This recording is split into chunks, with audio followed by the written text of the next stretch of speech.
300 Rise of an Empire tells the story of the Persians and how they waged war against the Athenians, as the Athenians had a hand in the death of King Darius. And 300 Rise of an Empire is a film that is rarely ever focused on the story or the characters. Rather, its main focus is on the extremely large and grandiose spectacle of battle and war. Through the first 10 minutes of the film, there's a lot of exposition which is delivered through narration, of course, and I felt that should have been stretched out a little more, and they should have introduced the main characters during that particular time period rather than after explaining as to why the war is going on. The thing is, there would have been far more connective tissue that the film would have possessed, and you would have actually been more invested in the characters that are a part of the story. And I felt at a bit of a loss after watching 300 Rise of an Empire because it felt like there was almost an hour of the film just missing. It's incredibly short. It's no longer than about 95 minutes, and the thing is, it feels like it needs to have been drawn out a little more. There had to be more moments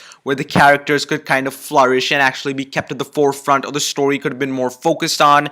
It felt like the beginning of the film was rather rushed through and required at least an entire chunk of almost an hour to really kind of flesh itself out, which unfortunately it did not. And in my opinion, that's why the spectacle of the film is merely visual rather than actually being emotional at times. The thing is, Themistocles, who is the main character in the film, feels rather one note. You don't really get to understand much about who he is, although you do understand partly, of course, his motivation.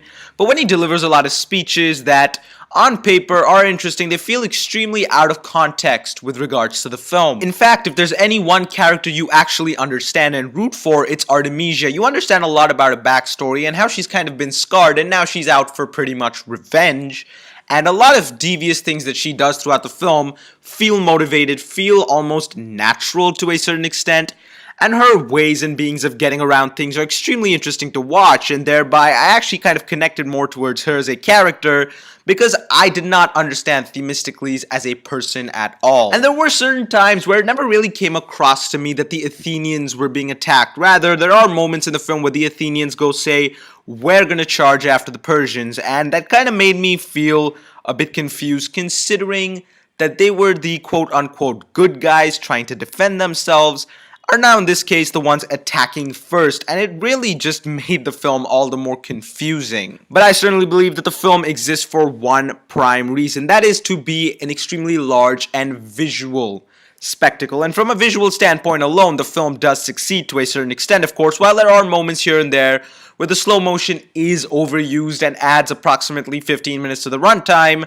there are moments where the visuals in general, the war, and the large and almost epic scale of the film are really well presented. You can certainly tell that the film exists primarily to entertain, but the thing is, there are certain moments where the film tries to reach a much higher level of emotional value, and it tries to be far more riveting than it actually is, and unfortunately the film does not understand what its main and primary purpose is at times, and thereby when it tries to reach certain emotional levels, it feels a bit inconsistent, and this imbalance is actually very, very distracting. Nonetheless, 300 Rise of an Empire is certainly an entertaining film to a certain extent. I understood the villains' motivations far better than the heroes, of course, and in fact, to a certain extent, I was more connected to the villains in the film, which I found a little bit strange.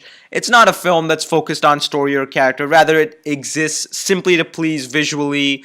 If you really want to have this large spectacle presented in front of you, it is a film that I would recommend, but personally it's a film that I would not rewatch, and I'm going to give 300 Rise of an Empire a no. Also, the ending is really, really abrupt.